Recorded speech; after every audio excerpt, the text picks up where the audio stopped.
Eu sou a professora Rita Carolino e hoje nós vamos falar sobre a teoria dos conjuntos. Em matemática, em algum momento, já vimos que existe uma grande simbologia que trata do assunto da teoria dos conjuntos. Então, hoje nós vamos falar nesse pequeno vídeo sobre vários desses símbolos, sobre como nós representamos os conjuntos do ponto de vista matemático e quais são os principais conjuntos também da área da matemática. Você já deve ter visto aí em algum passado, em alguma disciplina de matemática ao longo da sua trajetória de estudos, que nós temos aí alguns conjuntos definidos já dentro da matemática. Então, nós vamos falar sobre todas, isso aqui seria um resumo do que a gente pretende falar hoje sobre todas essas partes, simbologias e representações da teoria dos conjuntos. Para começar, acho que é importante a gente destacar que a gente tem que tratar a teoria dos conjuntos como uma ferramenta para interpretar a informação, né? Porque, na verdade, a gente já utiliza os conjuntos no nosso dia a dia. O que a gente precisa é conseguir transpor essa ideia do que a gente vê na teoria dos conjuntos na matemática para uma ferramenta no nosso dia a dia. E dentre essas atividades, essa é uma ferramenta importante para a tomada de decisão. Em muitas atividades, né? Vou fazer aqui uma brincadeira com vocês, que seria, por exemplo, quando você vai num jogo de futebol. Quando você vai num jogo de futebol, nitidamente, quando é um jogo que tem duas torcidas, você tem de um lado toda uma cor, né, todo mundo uniformizado com a cor de um time, e do outro lado todo os uniformes da cor do outro time. Por aí você já consegue perceber a qual conjunto você pertence, de acordo com o time que você está torcendo. Ou você também escolhe para que lado você vai da torcida de acordo com o time que você vai torcer. Né? Então, por isso que a gente fala que isso eu uso isso como brincadeira para dizer que é uma tomada de decisão importante.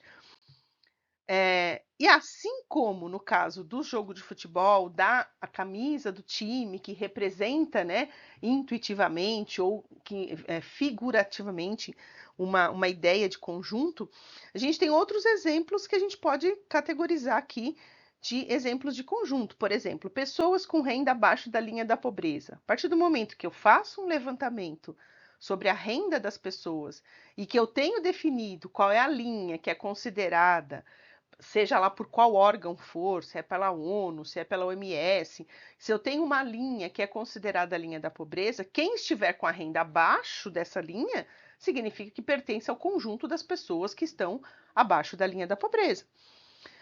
Um outro exemplo, quando eu compro roupa numa determinada loja, a partir do momento que eu vou lá e faço um cadastro, eu estou fazendo o quê? Eu estou entrando para o conjunto das pessoas que compram roupa naquela loja. Né? O que quer dizer isso? Que significa que eu estou fazendo parte do cadastro e à medida que eles forem fazer ações, alguma coisa, eu vou receber isso. Porque eles mandam isso para o conjunto das pessoas que estão cadastradas naquela loja. Quando você, por exemplo, faz a opção por um curso da área de exatas, né?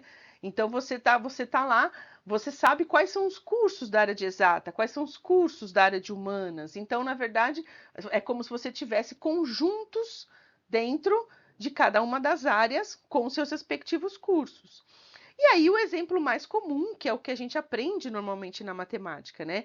Quais são os conjuntos dos números reais que são a solução da equação x² menos 16 igual a zero? O que significa isso? Que a hora que eu resolvo essa equação, os números que aparecerem na solução, eles fazem parte do conjunto dos números que são a solução dessa equação. Então, na verdade, a gente acostuma na matemática a ver essa última linha aqui, né? Os números pertencem e tal. Mas o que eu queria trazer para vocês é essa ideia de que o conjunto não é só aplicado à matemática, como esse exemplo da equação. E essa frase aqui que eu boto no final. Temos conjuntos por todas as partes, né? Então a ideia agora é que vocês comecem a enxergar outras situações como sendo conjuntos, né? Por exemplo, aqui tem mais exemplos o que a gente poderia categorizar como conjunto. Se eu falo para vocês os estados da região sudeste, né, os números pares, isso também aparece muito, né, quando a gente vai fazer exercício de matemática. Pertence aos números pares, então aí eu tenho um conjunto dos números pares. Conjunto de todos os mamíferos que são ovíparos. Então, na verdade, aqui eu também estou delimitando um conjunto aqui, percebe? Conjunto de todos os órgãos humanos, também eu estou falando aí de um outro conjunto. Então, a ideia aqui, nesse pequeno vídeo, é que você comece a enxergar essa questão do conjunto como uma informação, né? Porque, na verdade, a gente aprende isso na matemática para poder transpor isso e utilizar nessa prática do dia a dia, né? Na matemática, a gente define o quê?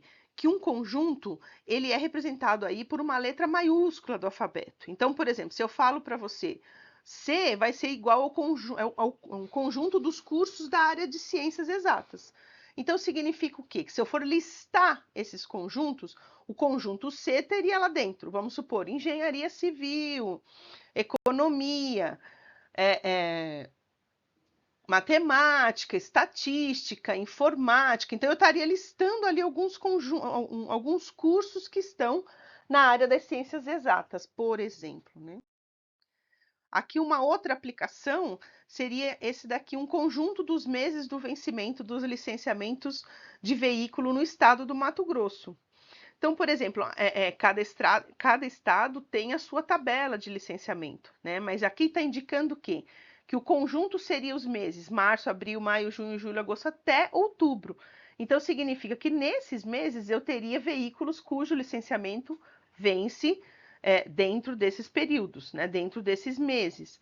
E aí, um outro exemplo, eu poderia dizer aqui, ó, eu tenho o conjunto dos países da América do Sul. Né? Então eu teria que, se eu fosse listar isso daqui, eu poderia ter o que lá? Brasil, Colômbia, Peru. Então é o conceito de conjunto aplicado no nosso dia a dia. Que é aquele outro exemplo que eu falei anteriormente. Vamos supor que você tem lá um conjunto e aqui já um pouco com o olhar mais profissional, né? Que seria trazer isso para dentro do Excel. O conjunto dos clientes de um fornecedor. Então, aqui em cada linha, ó, eu teria um cliente. E isso é uma ferramenta do Excel. Então, a ideia aqui é exatamente mostrar que eu posso ter a lista de conjuntos aí em vários formatos, né? E que ela, na verdade, a gente aprende de uma forma na matemática, mas a ideia é que a gente consiga traçar esse paralelo aí com os conceitos e com as suas aplicações no dia a dia. Cada aqui uma definição importante, ó, cada elemento que eu tenho dentro de um conjunto, ó, cada linha ou cada, por exemplo, pessoa, que nem no caso Pernambuco, ele não é um estado dentro do Brasil. Então, se eu estou elencando um conjunto dos estados brasileiros, Pernambuco seria quem? Um elemento desse conjunto. Então, cada um itemzinho lá que aparece, independente do tipo do conjunto, ele é chamado de elemento. Né? E aí, nesses elementos, a gente também tem uma série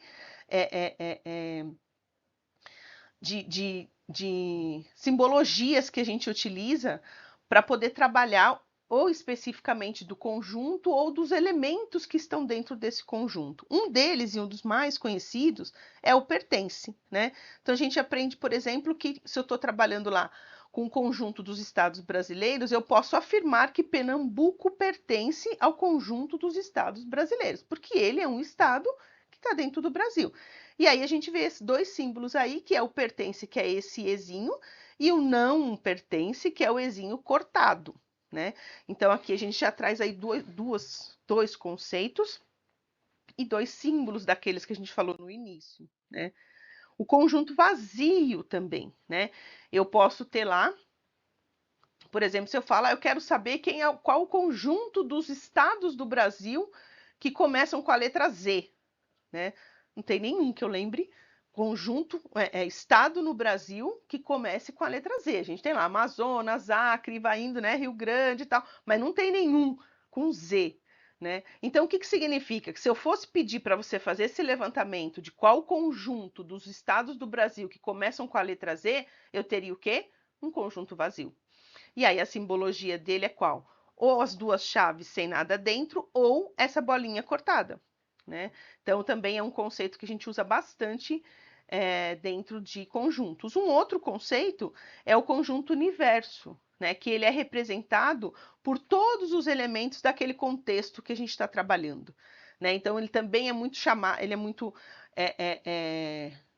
referido aí, né? Refere-se muito ao conjunto universo, porque ele é como se ele fosse o maior de todos, ele abraça Por exemplo, se a gente está falando dos estados, eu posso estar falando assim: seleciona para mim quais são os estados do Brasil que começam com a letra S. Então, eu teria lá no universo todos os estados do Brasil, mas eu estou pegando uma pequena parte que é aquela de estados que começam com a letra S, né? Então, o universo ele seria aquela definição do contexto maior no que a gente está trabalhando. E aqui a gente tem um outro também que é o contido, né? Também a gente vê muito nas aplicações aí, no uso dentro da matemática, esse símbolo que é o Czinho amassadinho aí, que ele quer dizer o quê? Né? Quando um elemento ou quando um conjunto está contido dentro de outro. Né? Então, na verdade, que nem nesse exemplo aqui, eu estou dizendo que o conjunto B está contido dentro do conjunto A. Então, o que eu estou falando aqui? Que todos os elementos que eu tenho no conjunto B também fazem parte do conjunto A. O conjunto A ele é esse maior aí dentro do contexto. E aí a gente traz uma outra definição que é bem utilizada em conjunto, que é o de subconjunto. Se todos os elementos de B estão dentro de A, significa que B é um subconjunto de A. Né? Então, assim, ele é um pedaço, ele é uma parte. E a gente pode dizer o quê? Que o B ele está contido no A. Né? Quando eu tenho um subconjunto dentro de outro, o subconjunto ele está contido dentro do conjunto principal. Vamos fazer isso aqui, ó, em um exemplo prático. Né?